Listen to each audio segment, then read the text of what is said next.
सभी देशवासियों को मेरा नमस्कार। मैं जितेंद्र राणा। कल दिल्ली में हुए कार कार जो धमाका हुआ है, जो ये दुर्घटना हुई है, सबसे पहले तो मैं इसके लिए जो इस दुर्घटना में घायल हुए हैं, जो मृत हुए हैं, उन लोगों के लिए संवेदना व्यक्त करता हूं। और भगवान उन परिवारों को, उन लोगों को हिम्मत देने का कार्य करें।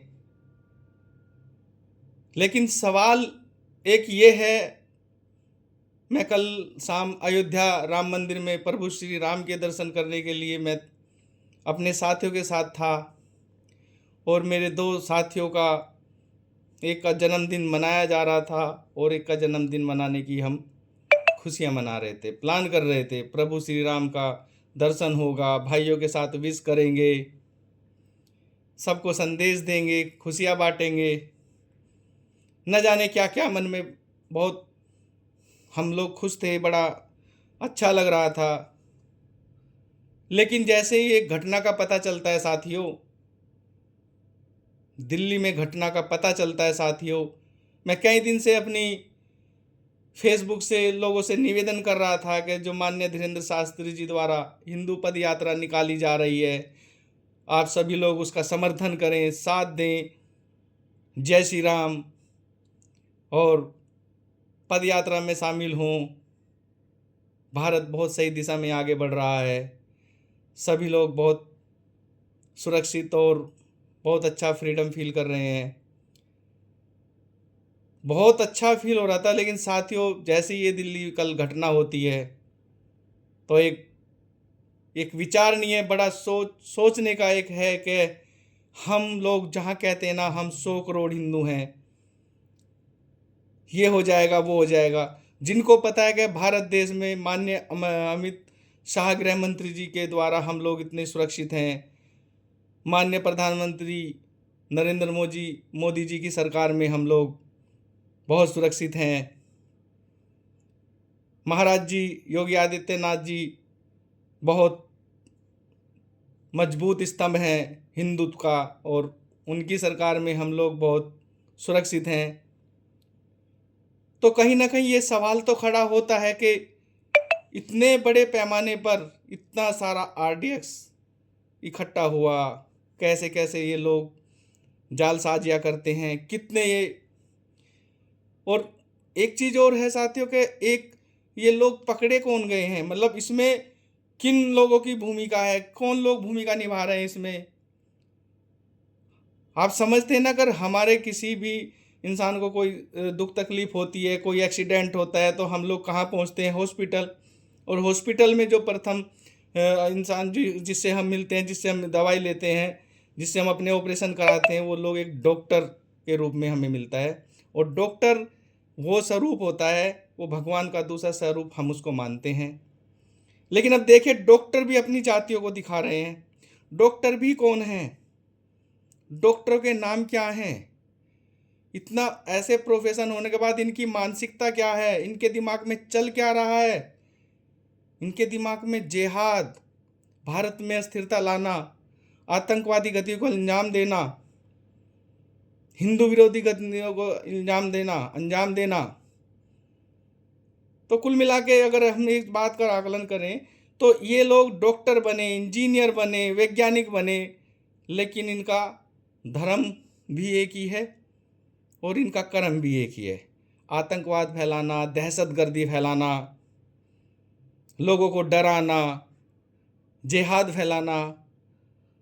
तो इनसे सावधान रहने की आवश्यकता है या नहीं है? कितना भाईचारा निभाएं हम लोग, कैसे विश्वास करें? डॉक्टर के रूप में जानने वालों को वो भी आतंकवादी निकल रहे हैं। तो ये तो देशवासियों, आपको स्पेशल बहुत बहुत गंभीरता से सोचना होगा। जिनको हम अपनी बगल में लेके चलते हैं, जिनके नाम का हम हिंदू मुस्लिम भाई भाई वाला जो शिकवा हमारे दिमाग से नहीं निकलता है, तो कब तक चलेगा? वहां मैं भी हो सकता था, वहां भगवान गौरी शंकर का मंदिर भी है, लाल किला जो हमारे भारत देश की धरोहर है, दुनिया देश विदेश से देखने जाती है। चांदनी चौक जो इतना बड़ा बाजार है, जो पूरी दुनिया से लोग वहाँ पे अपने व्यापार के लिए आते हैं। पर्यटक स्थल है, इतना बड़ा जंक्शन है, पूरे भारत का लोग वहाँ पे कहीं कहीं से आता है। उसकी चपेट में कोई भी कहीं का कभी भी आ सकता है। इतने जिस रास्ते से माननीय धीरेन्द्र शास्त्री जी की फरीदाबाद पहले से रूट तय था, उस फरीदाबाद में 3000 किलो इतने बड़े पैमाने पर RDX का मिलना, तो सोचो कितनी बड़ी साजिश होगी इनकी। कितने हजार कितने लाख हिंदुओं का ये सोचे बैठे थे।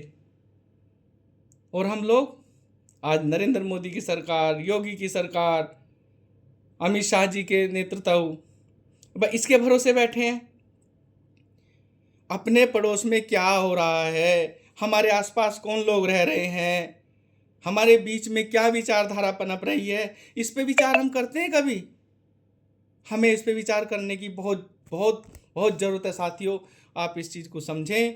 अपने आसपास का वातावरण, अपने आसपास का जो भी है, ये भी हमारी जिम्मेवारी है। हर जगह सरकार पहुँचे, हर जगह मोदी पहुँचे, हर जगह योगी पहुँचे, हर काम योगी मोदी करे, सब कुछ यही चलता रहेगा। ये सरकारें हैं, बदलती रहती हैं, आती जाती है।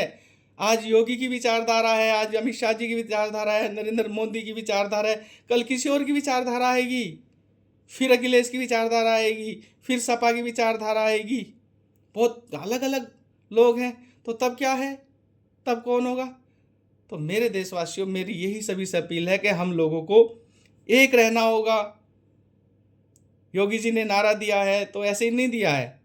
मैं आपको एक और निवेदन करता हूँ आप लोगों से, योगी जी का एक एक भाषण, एक एक शब्द हम लोगों के लिए मार्गदर्शन का काम करता है, हमें सचेत करता है, हमें जागरूक करने का काम करता है। लेकिन हम सिर्फ मोबाइल तक सीमित रह चुके हैं।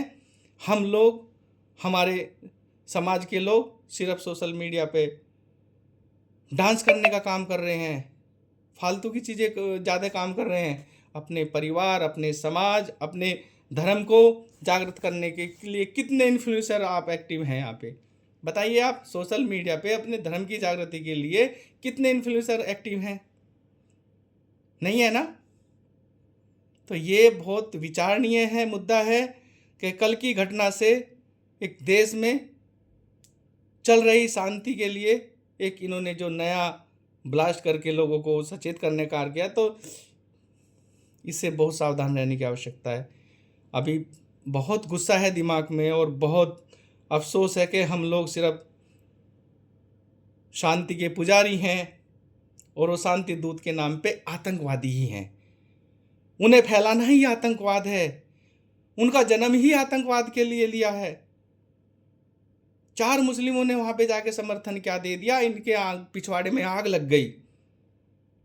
ये सबका पिछवाड़ा लाल करने के लिए प्लान कर रहे हैं और हमारे बीच में 4 मुस्लिम पहुंच गए कि हिंदू का समर्थन देने, तो हम लोग भावुक हो गए।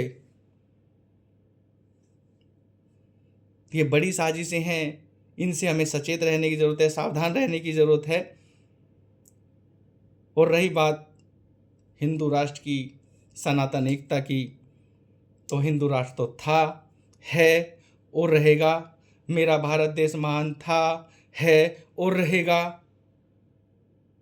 ये ऐसी घटनाओं को अंजाम देते रहेंगे और हम भाईचारा निभाते रहेंगे, ये सोचने का विषय है। ये सोचना पड़ेगा साथियों, मेरे देशवासियों, ये सोचना पड़ेगा, अब और नहीं। साथियों, बहुत दुख है, बहुत दर्द है, बहुत गुस्सा है। अभी के लिए मेरा इतना ही। सावधान रहने की ज़रूरत है, एक रहने की ज़रूरत है। एक रहेंगे तो सेफ रहेंगे। जय श्री राम, नमस्कार।